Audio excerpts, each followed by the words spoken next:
In the late 1800s, America was a nation caught between progress and spectacle. The Industrial Revolution had transformed cities into bustling centers of commerce, while small towns still clung to traditions of rural simplicity. Entertainment during this era was scarce compared to today. There was no television, no internet, and movies were still in their infancy. Instead, Americans found excitement in traveling circuses, dime museums, and freak shows. These shows became one of the most popular forms of public amusement, offering people a chance to see the strange, the exotic, and the bizarre, often for just a few cents. The so-called human curiosities were displayed as wonders of nature. Giants, dwarfs, bearded ladies, conjoined twins, and people with rare medical conditions were advertised as marvels to be gawked at. Promoters used flashy posters and sensational titles, promising audiences sights they would never forget. While some performers achieved a measure of fame and financial stability, many were exploited.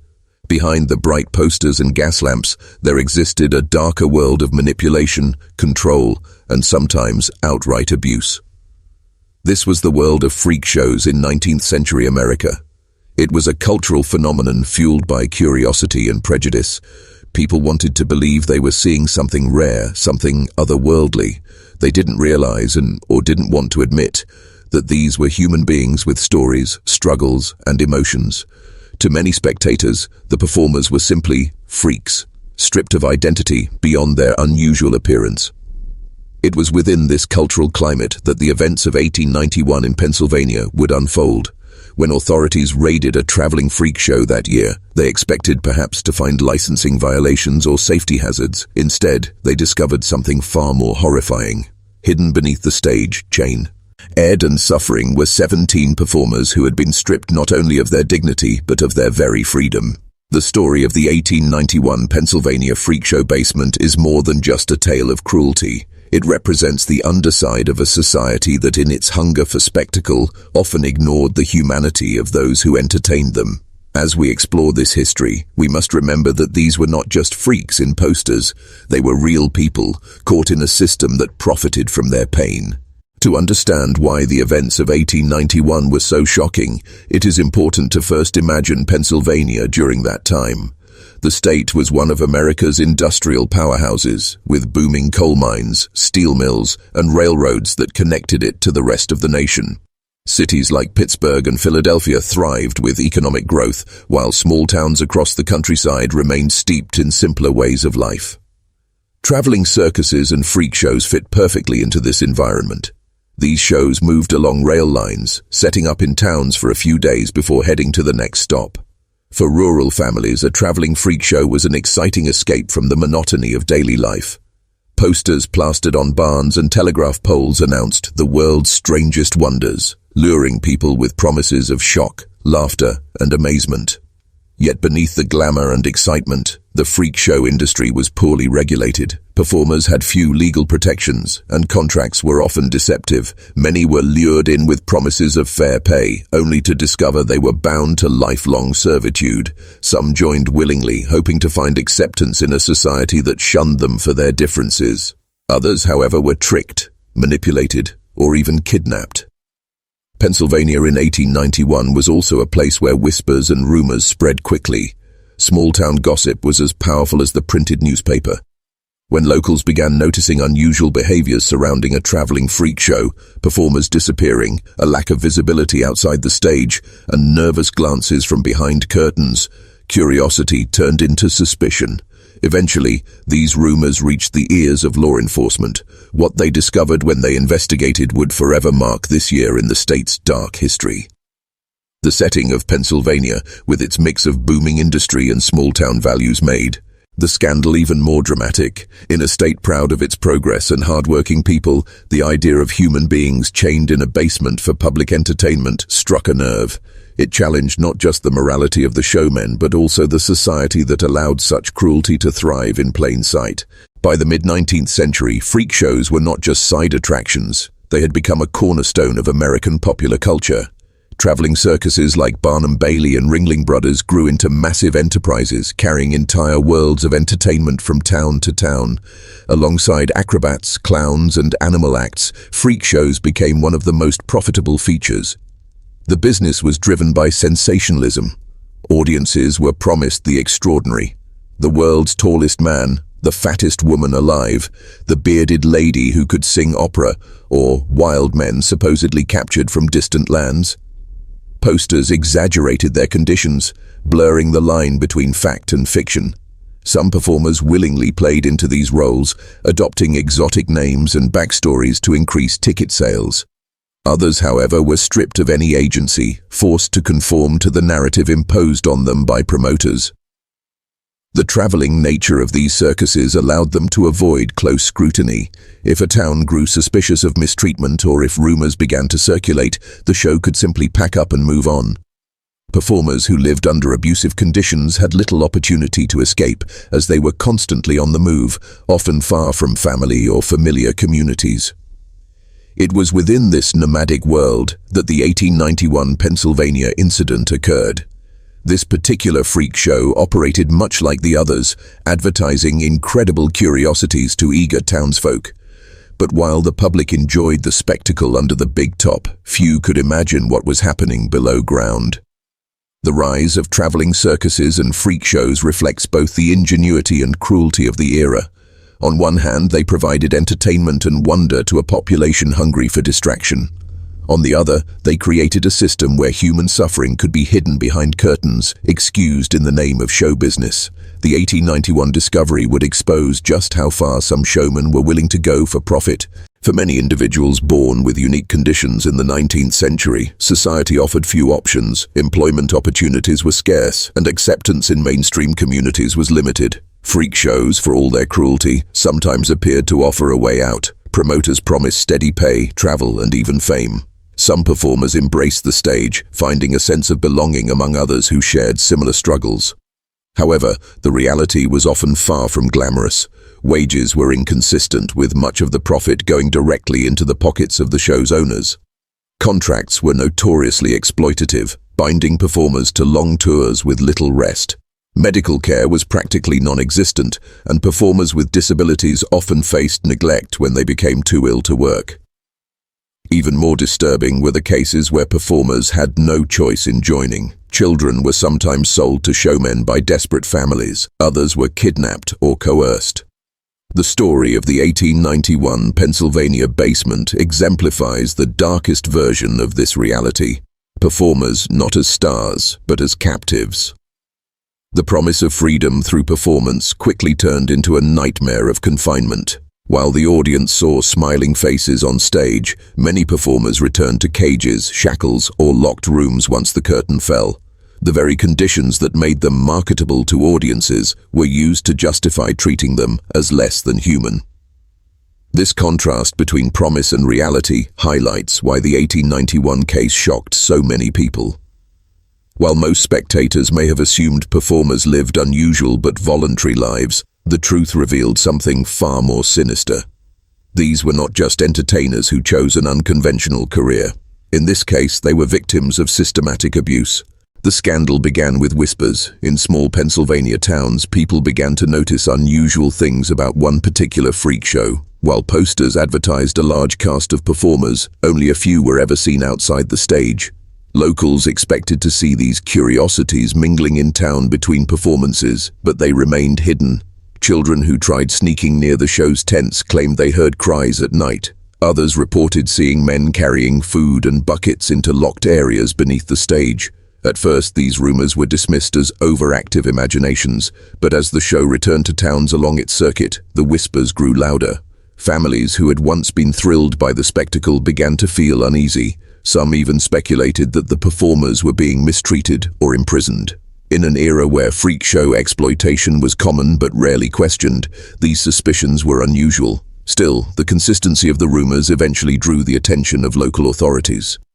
When police decided to investigate, they expected perhaps to uncover poor living conditions or minor mistreatment. What they found instead was beyond comprehension. Behind locked doors and hidden beneath the very stage that dazzled audiences, they discovered 17 human beings chained in darkness. The rumors of strange disappearances had been true all along. The performers were not vanishing between towns. They were being kept as prisoners in a basement. This revelation would transform idle gossip into one of the most shocking scandals of the 19th century. The raid that would uncover the darkest secret of Pennsylvania's freak show industry began almost by accident. Local authorities in a small town had received numerous complaints about the traveling circus that had set up just beyond the town square. At first, these were dismissed as exaggerations. Cries from children, missing animals, suspicious movements at odd hours. But when several townspeople insisted they had seen men dragging heavy chains into a basement beneath the main tent, the sheriff could no longer ignore it. A small group of lawmen arrived at the circus late one evening carrying lanterns and revolvers.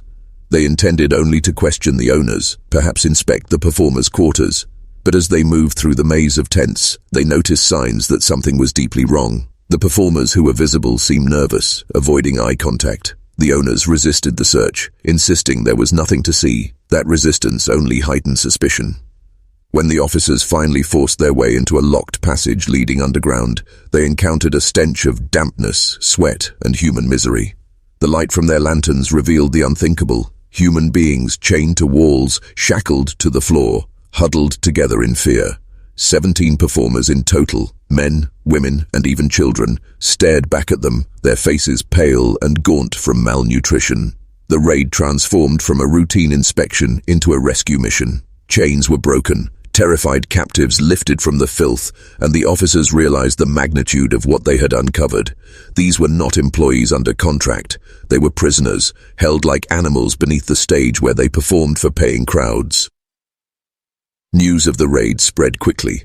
By morning, the story of a human dungeon had reached nearby towns. Within days, newspapers across Pennsylvania carried headlines about the shocking discovery. The raid of 1891 would soon become one of the most infamous events in the state's history. The first descriptions of the basement came from both police records and newspaper reports, which painted a grim picture of the conditions endured by the captives. The underground space was damp and unventilated, with only dim candlelight to illuminate the darkness. Crude chains and iron shackles were fastened into the walls and floor. Some performers were bound so tightly they had scars on their wrists and ankles. The floor was layered with straw, dirt, and waste. Buckets for sanitation were rarely emptied. The air was so thick with the stench of decay that several officers reportedly gagged upon entering. Food consisted of stale bread, scraps of meat, and dirty water provided once or twice a day. Medical attention was non-existent. Several of the captives bore untreated wounds and infections.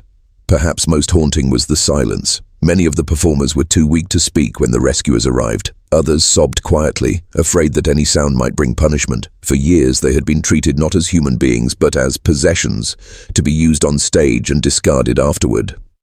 The irony of the basement was cruel. Above ground, audiences laughed and marveled at the spectacle. Posters promised wonders of nature and astonishing curiosities. Below ground, those same performers were stripped of all dignity, locked away until it was time to entertain. The contrast between performance and reality revealed the depth of exploitation that defined this freak show. Newspapers called it a dungeon of horrors, and for good reason. The chilling first look inside the basement revealed not only the cruelty of the show's owners, but also the complicity of an audience that had unknowingly supported such suffering. Among the 17 performers rescued were individuals of diverse backgrounds and conditions. Reports described a giant nearly 7 feet tall, a pair of dwarfs who had been forced to share a single chain, a bearded woman, and several children with rare physical deformities. Each had been given a stage name to sell tickets, but beneath those names were real people whose stories were often ignored. One man, known to audiences as the human skeleton because of his extreme thinness, had been suffering from malnutrition long before captivity worsened his condition. Another performer, a young girl with albinism, was advertised as a ghost child from the north. She had been separated from her family years earlier and had not seen the outside world since. Several of the performers were immigrants, recruited under false promises of wealth and adventure. Instead, they found themselves trapped in a life of exploitation. One dwarf later testified that he had been told he would be treated like a star, but instead was chained every night after the shows. Though newspapers sensationalized their conditions, the truth was much more tragic. These were not characters from posters, but vulnerable individuals forced into roles that denied them humanity. For years, their lives had been reduced to spectacles. The 1891 rescue gave them freedom, but it could never restore the years of suffering they had endured. The stories of the 17 performers highlight the central lesson of the scandal. Freak shows thrived on the exploitation of difference. For audiences, they were entertainment. For the performers, they were chains.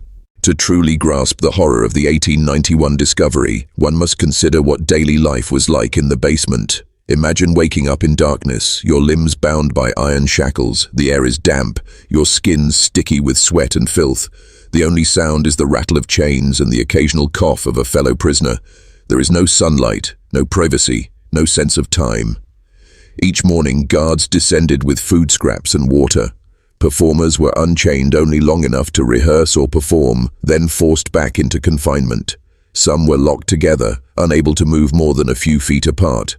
Sanitation was non-existent. Disease spread quickly in the close quarters. Skin infections, respiratory illnesses, and malnutrition were rampant. The psychological toll was just as devastating. Many captives lived in constant fear of punishment. Some developed symptoms of what we now recognize as trauma. Silence, trembling, an inability to make eye contact. A few even stopped speaking altogether, retreating into themselves as a way of surviving the daily humiliation. What made the cruelty unbearable was the irony. To the public, these performers were stars, marvels of nature who inspired both laughter and awe. But the very same people who clapped and cheered in the tent above would never have imagined that those stars spent their nights in darkness, chained to walls like criminals. Life in the basement was a stark reminder of how society often dehumanized those it claimed to admire. To the audience, difference was entertainment. To the performers, difference became a prison. The abuse inflicted upon the 17 performers was not limited to chains and confinement. Reports from survivors indicated a pattern of deliberate cruelty designed to break their spirits. Beatings were common, often used to enforce silence or obedience. Food was withheld as punishment. In some cases, performers were mocked or tormented by their captors, who treated them as curiosities, even in private. The physical abuse left lasting scars, bruises, broken bones, untreated injuries, but the psychological wounds ran even deeper. Many of the rescued individuals had difficulty adjusting to freedom. Some refused to speak to strangers, terrified of new authority figures. Others could not sleep without the sound of chains, having grown accustomed to the clinking metal that had defined their lives. The exploitation extended to their identities. Each performer had been given a fabricated backstory to enhance their mystique. Wild men, supposedly captured from jungles, children labeled as supernatural beings, immigrants passed off as exotic oddities. These false identities stripped them of their real heritage and replaced it with caricatures designed to sell tickets. Psychological manipulation was as damaging as the physical abuse. When a person is told repeatedly that they are a monster, a freak, or less than human, it becomes difficult to resist believing it. For many of the performers, captivity was not just physical, it was mental. They were trapped in a narrative that denied them dignity. The 1891 rescue freed them from their chains, but the invisible scars of abuse lingered long after. Their suffering exposed the darker truth about freak shows. Behind the laughter and spectacle was a system built on cruelty, exploitation, and the denial of humanity.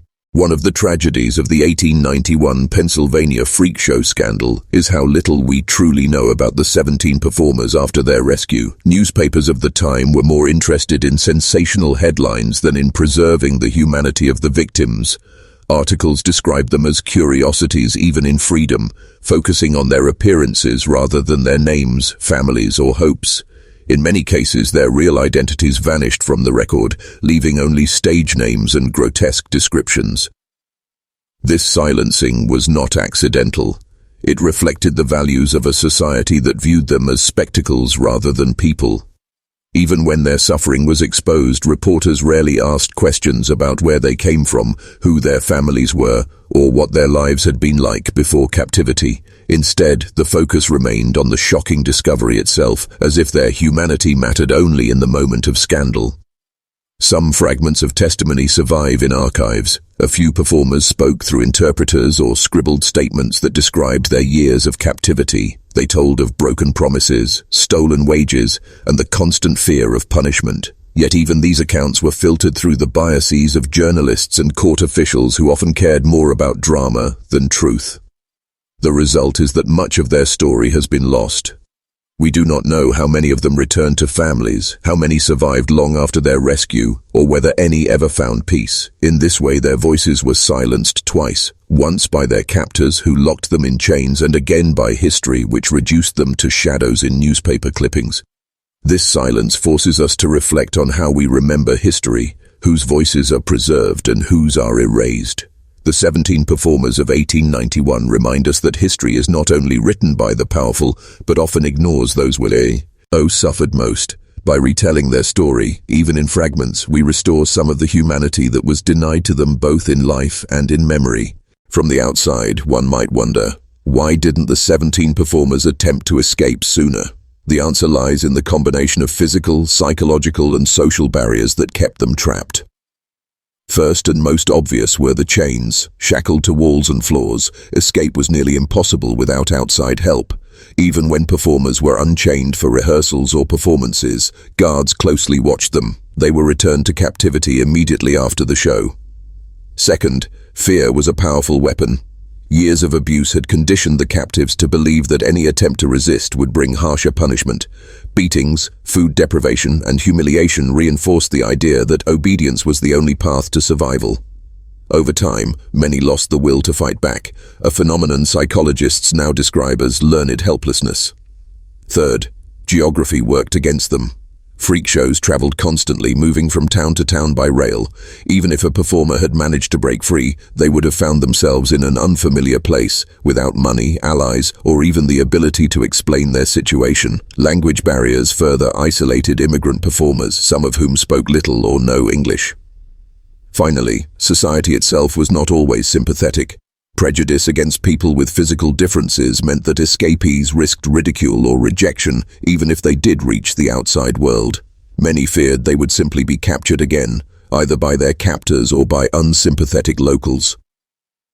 Taken together, these factors made escape nearly impossible. The basement was not just a physical prison but a psychological one.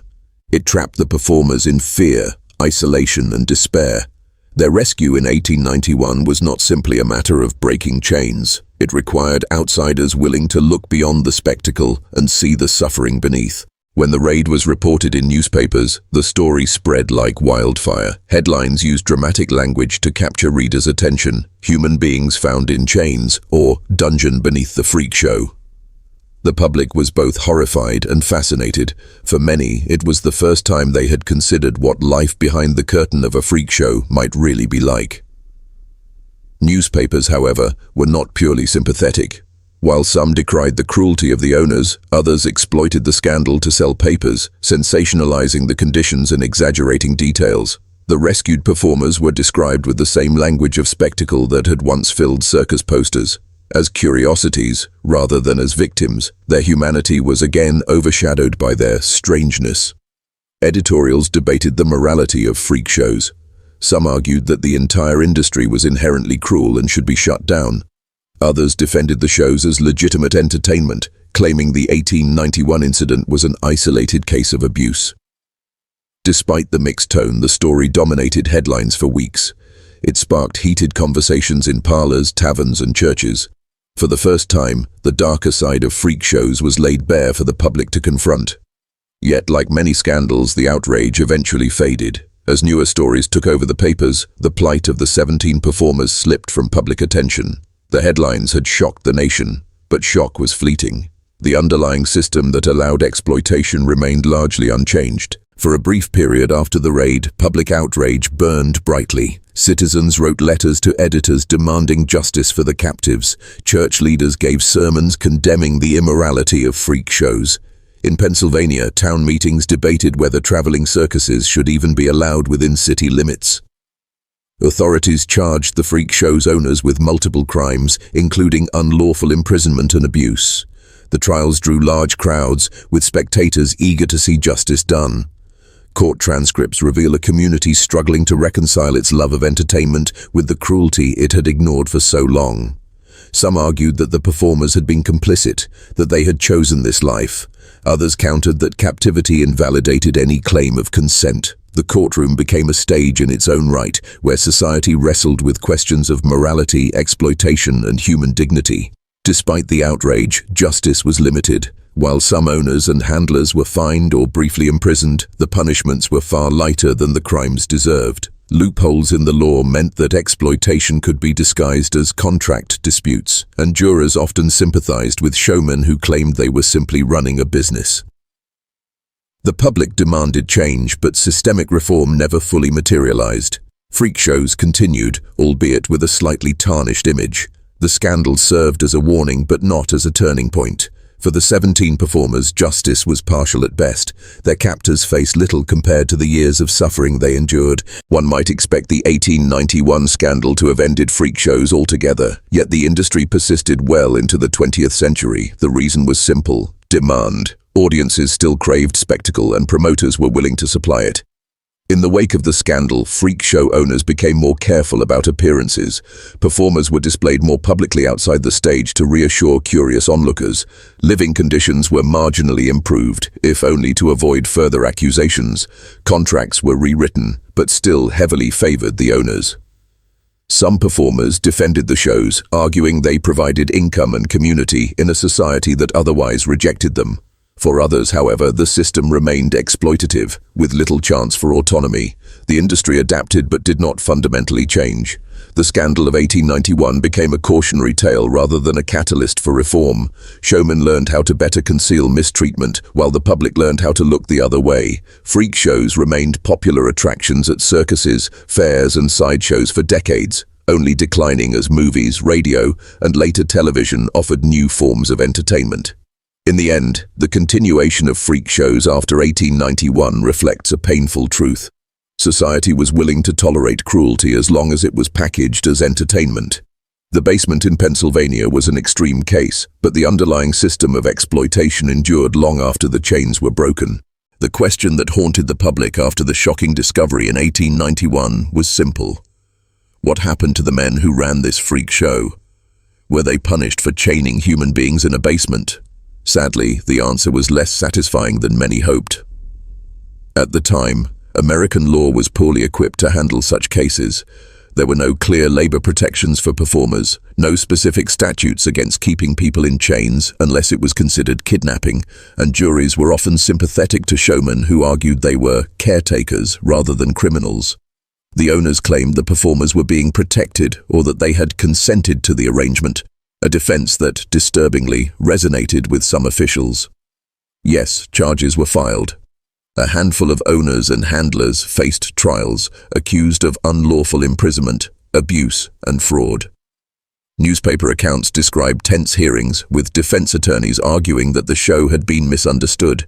They painted the performers as willing participants, exaggerating their conditions for sympathy.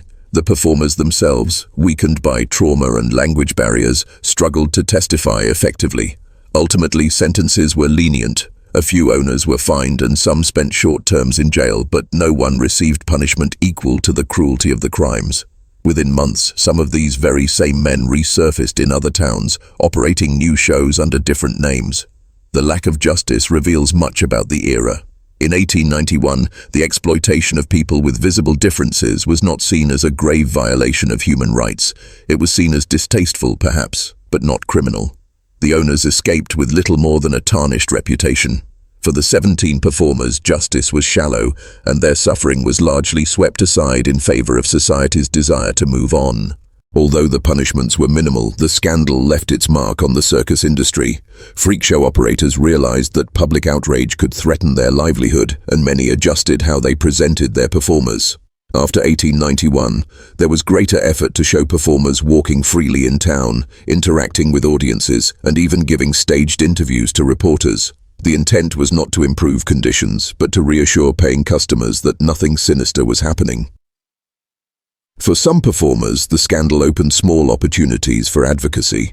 A handful began negotiating better contracts, demanding a larger share of ticket sales or more humane accommodations. This was not widespread, but it demonstrated a shift in awareness. Circuses could no longer operate with total impunity. The risk of exposure was too great. The incident also inspired whispers among performers themselves. Stories of the Pennsylvania basement spread backstage across the nation. For many, it was both a warning and a rallying cry. They realized that they were vulnerable, but also that public sympathy could occasionally be won. While the industry did not transform overnight, the seeds of resistance and self-advocacy began to take root. In broader culture, circuses remained popular, but freak shows slowly began to lose some of their glamour. By the early 20th century, with the rise of new entertainment media, freak shows became more controversial. Advocates for people with disabilities began pushing against the dehumanizing displays, though progress was painfully slow. The 1891 scandal was not the end of freak shows, but it was a crack in the foundation, a reminder that audiences could not ignore cruelty forever. Despite the shocking nature of the scandal, the story of the 1891 Pennsylvania basement did not remain in public memory for long. Within a few years, it had largely faded from headlines, replaced by new scandals, wars, and political dramas. Why did such a horrifying event disappear from history? One reason was selective memory. Newspapers sensationalized the discovery when it sold papers, but once the performers were freed and the trials ended, there was little appetite for follow-up stories. The victims, lacking fame or powerful advocates, quickly slipped into obscurity. Unlike well-known circus stars, they had no platform to tell their stories to future generations. Another reason was society's discomfort. Acknowledging the basement meant acknowledging that audiences had supported an industry built on exploitation. Many preferred to forget rather than confront their own complicity. To remember would be to accept responsibility. Finally, the performers themselves often disappeared into anonymity. Some returned to families, others may have joined different shows, and still others likely lived out their days in poverty. With no organized movement to preserve their memory, their lives became little more than footnotes in circus history. Today, only fragments remain. A handful of newspaper articles, faded posters, and scattered references in local histories. The silence around this story reflects a broader pattern. History often forgets the exploited, while preserving the names of their exploiters. By retelling this narrative, we resist that erasure and honor those whose suffering was too easily dismissed. Looking back from a modern perspective, the 1891 freak show basement is not just a disturbing story of the past. It is a mirror reflecting how entertainment can still exploit the vulnerable today. While freak shows in their original form have largely disappeared, the underlying dynamics of profit, spectacle, and exploitation remain alive in different industries. Reality television, social media, and viral internet content often thrive on exposing people at their weakest moments. Just as 19th century audiences paid to gawk at physical differences, modern audiences sometimes consume content that humiliates or objectifies individuals. The platforms are different, but the appetite for spectacle remains. The 1891 case also challenges us to consider how society treats people with disabilities. While legal protections and advocacy have improved dramatically since the 19th century, stigma and discrimination persist. The lesson of the freak show basement is not only about past cruelty, but about the ongoing struggle to see people as more than objects of curiosity. Modern historians view the 1891 scandal as both a tragedy and a turning point. It revealed the darkest extremes of freak show exploitation and forced society, however briefly, to confront uncomfortable truths. In that way, it continues to resonate as a cautionary tale. Whenever entertainment reduces human beings to mere commodities, the line between amusement and abuse is dangerously thin. As we conclude this story, we must return to the 17 individuals who endured years of suffering in that Pennsylvania basement. Their names may be lost, their voices silenced, but their humanity deserves recognition. They were not freaks, not curiosities, not characters in a show. They were men, women, and children who deserved dignity, freedom, and respect. Remembering them is an act of justice. By telling their story, we restore some of the humanity that history denied them. We acknowledge their suffering not as entertainment, but as a warning about what happens when society allows exploitation to hide behind spectacle. The freak show industry eventually faded, replaced by new forms of entertainment. But the lesson of 1891 remains. Whenever people are treated as less than human for the sake of profit, we repeat the same mistakes. In memory of the 17 performers chained in darkness, let this story remind us of the importance of compassion, dignity, and vigilance. History's forgotten voices deserve not only to be remembered, but to be honored. And so, the dark history of 1891, the Pennsylvania freak show basement, is not just a tale of cruelty, but a call to see humanity where others once saw only spectacle. The most haunting mystery of the 1891 freak show scandal is what became of the 17 rescued performers. Historical records offer only fragments. Some accounts suggest that local charities stepped in to provide temporary shelter, while church groups raised money to clothe and feed them. But beyond these brief mentions, their stories scatter into silence. It is possible some returned to families, if they still had any. Freak show recruiters often preyed upon those with few social connections, meaning many performers may have had nowhere to go. For them, the future might have meant institutionalization in asylums, facilities that at the time were often as dehumanizing as the circuses themselves. Others likely drifted back into the world of entertainment. Despite the trauma, freak shows remained one of the few places where people with physical differences could earn a living, however exploitative. A rescued performer might have rejoined another circus, choosing familiarity over the uncertainty of a society that often rejected them. The absence of clear documentation speaks volumes about how little society valued their lives beyond the scandal. For the newspapers, they were a shocking headline. For the courts, they were evidence in a trial. For the public, they were curiosities. But as individuals, their stories vanished once the chains were removed. This uncertainty leaves us with a bittersweet challenge, to imagine their futures not as curiosities, but as human beings. Did any of them find peace, love, or friendship? Did they ever tell their grandchildren about the nightmare they survived? We may never know.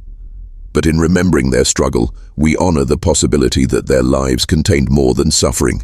The raid on the Pennsylvania freak show basement did not happen by accident. Someone spoke out. Reports suggest it may have been a traveling worker disgusted by what he saw, or perhaps a local resident suspicious of the locked cellar doors and strange noises. Whoever the whistleblower was, their courage changed history for the 17 captives. In the late 19th century, speaking against a circus or freak show was risky. These shows brought money to towns, and locals often welcomed them as a source of entertainment and revenue. To accuse them of abuse was to challenge both business interests and community pride. Whistleblowers risked being dismissed as troublemakers or even threatened with violence. Once alerted, investigators faced their own challenges. Law enforcement at the time lacked specialized training in handling such cases. The idea of searching a circus for human abuse was unusual, even shocking, yet some officials pushed forward, driven by moral outrage. Their actions remind us that history often changes not because of the powerful, but because of individuals who refuse to stay silent. Without the courage of the person who exposed the basement, the performers might have remained in chains for years longer, or died there, forgotten. This section of the story underscores the importance of accountability and vigilance. Exploitation thrives in secrecy. Only when people speak out and authorities listen can injustice be confronted. To understand how the 1891 scandal was possible, we must examine the culture that fueled freak shows in the first place. Audiences of the 19th century were fascinated by what they considered monstrous bodies. Posters advertised giants, bearded ladies, living skeletons, and two-headed wonders, with the same enthusiasm reserved for exotic animals. This fascination was not merely curiosity. It was rooted in fear, superiority, and otherness. By labeling people as freaks, society reassured itself of what was normal. The spectators could look, point, and laugh, secure in the belief that they were separate from those on stage. Science, too, played a role. The 19th century was obsessed with classification of plants, animals, races, and bodies. Doctors and pseudoscientists often visited freak shows to study performers as though they were specimens, reinforcing the idea that their value lay in their abnormalities rather than their humanity. The Pennsylvania basement represents the darkest extension of this cultural mindset. If performers were already viewed as less than fully human, it became easier for owners to justify chaining them in secret. The audience's hunger for spectacle, combined with society's willingness to dehumanize difference, created the perfect conditions for exploitation. By examining this cultural fascination, we confront an uncomfortable truth. Freak shows thrived not only because of cruel owners, but because of audiences who paid to watch. The chains in the basement were forged not just from metal, but from the prejudices of the society that supported them. As we close this extended account, the central lesson of the 1891 scandal comes into focus.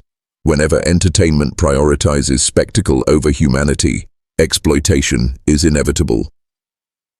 The 17 performers chained in darkness were victims not only of their captors, but of a culture that failed to see them as equals. They remind us that human dignity cannot be conditional, not on appearance, ability, or circumstance. Today, while freak shows have vanished, new forms of exploitation persist. We see it in reality shows that humiliate participants, in online content that ridicules people for clicks, and in industries that profit from vulnerability. The stage may look different, but the dynamics are hauntingly familiar. Remembering the Pennsylvania basement is not about condemning the past alone. It is about sharpening our awareness of the present. It calls us to ask hard questions about how we consume entertainment, whose suffering is being turned into profit, and whether we are repeating mistakes in subtler forms. Ultimately, this story is not just about chains and cruelty. It is about the timeless struggle between spectacle and compassion, exploitation and dignity. If we choose to remember the 17 performers as human beings, not freaks, not curiosities, then their suffering was not entirely in vain. In honoring their memory, we commit to building a world where no one is reduced to a sideshow. The deeper one digs into the 1891 freak show scandal, the more apparent it becomes how deliberately history chose to forget. Researchers searching county courthouses, church archives and newspaper vaults often encounter gaps, trial records that vanished, court transcripts missing, and even local papers with mysteriously incomplete runs from that year. Was it incompetence or a collective decision to bury the shame? Local officials at the time had every incentive to let the memory fade. Towns thrived on circus revenues, citizens enjoyed the distraction of traveling shows. To preserve the narrative of good entertainment, records of cruelty may have been quietly misplaced or destroyed. Even sympathetic reporters moved on, their articles consumed and discarded like yesterday's headlines. What remains today are fragments, a handful of newspaper clippings, scattered advertisements, and vague references in letters or diaries. A faded poster might list the most extraordinary living curiosities ever seen, but makes no mention of the conditions beneath the stage. Without careful preservation, these artifacts risk being misinterpreted as harmless relics rather than evidence of suffering. The missing records deepen the tragedy. Not only were the performers chained in life, but their stories were nearly erased in death. To reconstruct their narrative requires piecing together clues, reading between the lines of sensational journalism, and confronting the silences left by intentional forgetting. The lesson here is stark. History does not erase itself. It is erased by those with power, sometimes by accident, often by design. To reclaim the truth of 1891 requires a refusal to let silence triumph. What did it mean to live chained in a basement, hidden from the world for months or even years? While we lack first-hand testimony, insights from modern psychology can help us understand. Survivors of captivity often describe feelings of helplessness, fear, and disorientation. Over time, even the will to escape may weaken, replaced by a grim acceptance of reality. In the case of the 17 performers, captivity compounded existing trauma. Many had already been ostracized for their differences, rejected by families or communities. To then be chained by those who promised them opportunity must have inflicted deep psychological wounds. Studies of captivity reveal common patterns. Prisoners may begin to doubt their own worth, believing the abuser's narrative that they deserve their treatment. In extreme cases, individuals develop captor bonding, a psychological coping mechanism where victims form attachments to those who control them. It is chilling to imagine some performers possibly thanking their captors for food or minimal kindness, even while in chains. Beyond fear, there was likely despair. Day after day in darkness, hearing footsteps above but unable to join the world, strips away the sense of being human. The basement was not only a physical prison but a psychological cage designed to break spirits. Their resilience, then, is even more remarkable. That any of the 17 could emerge and attempt to rebuild their lives speaks to extraordinary inner strength.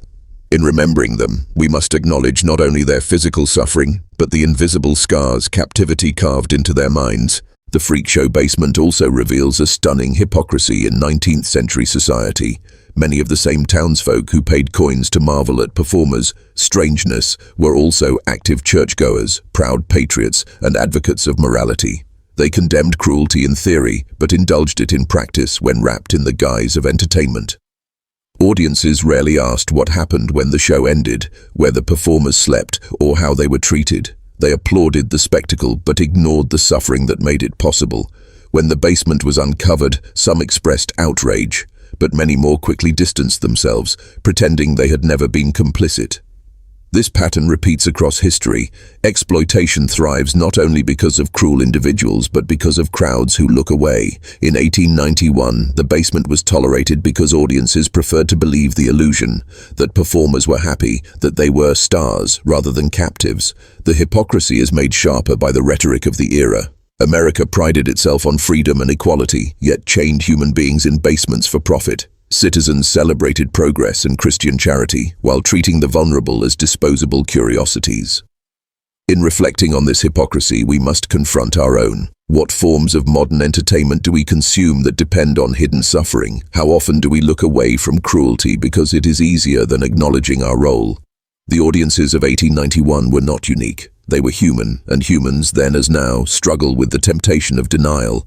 While the Pennsylvania scandal is one of the most infamous cases, it was far from unique. Freak shows existed across the globe, each with its own blend of exploitation and cultural justification. In Europe, human zoos were popular well into the 20th century. Colonized peoples from Africa, Asia, and the Pacific were displayed in mock villages, dressed in tribal clothing, and exhibited as exotic curiosities.